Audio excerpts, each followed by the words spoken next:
You know someone who would rather struggle in silence than ask for a simple favor? Maybe that someone is you. They'll spend an hour trying to open a jar rather than hand it to the person next to them. They'll figure out how to move a couch alone rather than call a friend. On the surface, this looks like admirable independence, but beneath the surface, something much deeper is happening. Today, just about pride.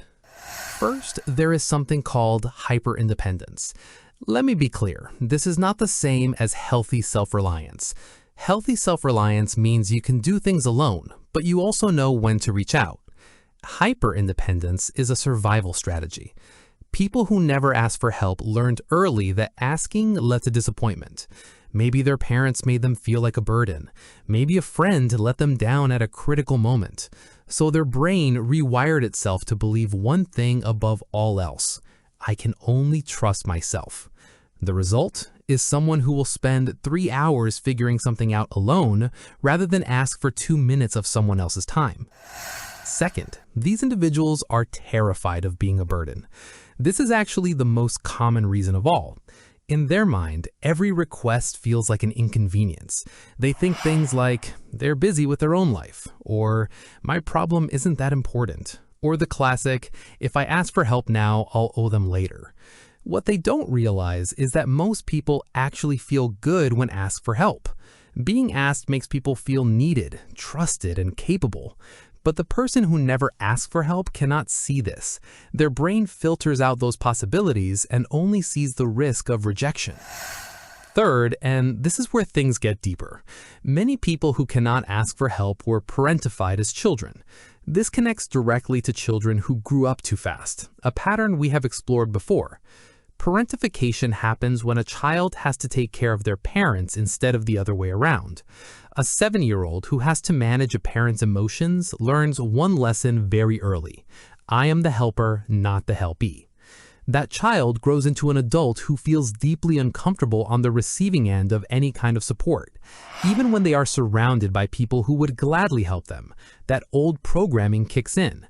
They become the caretaker of everyone else while secretly running on empty themselves. Fourth, there's the perfectionism mask. The person who never asks for help is often obsessed with maintaining a certain image. Asking for help means admitting that they do not have everything figured out. And for someone whose entire self-worth is tied to appearing capable and together, that admission feels like complete failure. So what do? They suffer in silence while projecting calm on the outside. They smile and say I'm fine while their to-do list is drowning them.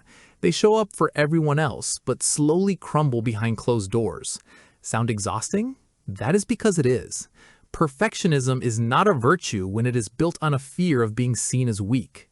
Fifth, and finally, these individuals are usually great at giving help, but absolutely terrible at receiving it. They will drop everything for a friend who needs to move apartments. They will stay up late to help a coworker finish a project. They will give and give and give without hesitation. But the moment someone offers to help them, they deflect immediately. No, I'm fine. Don't worry about it. Really, I've got it under control. This is not humility, this is a lack of practice. Receiving help requires vulnerability. It requires sitting in the uncomfortable position of being the one who needs something. And vulnerability is exactly what their survival brain has spent decades trying to avoid. So if you never ask for help, or if you love someone who doesn't, here's what you need to understand. Your independence is not the problem. The belief that needing help makes you weak, that's the problem.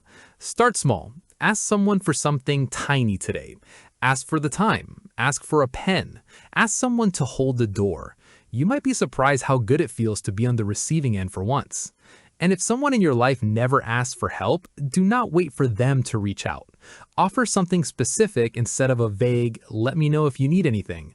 Say, I am bringing you dinner on Tuesday, what time works? That's how you help someone who doesn't know how to be helped. If this video hit home, like and subscribe to The Why for more psychology breakdowns. And comment below, are you someone who never asked for help, or do you know someone who is?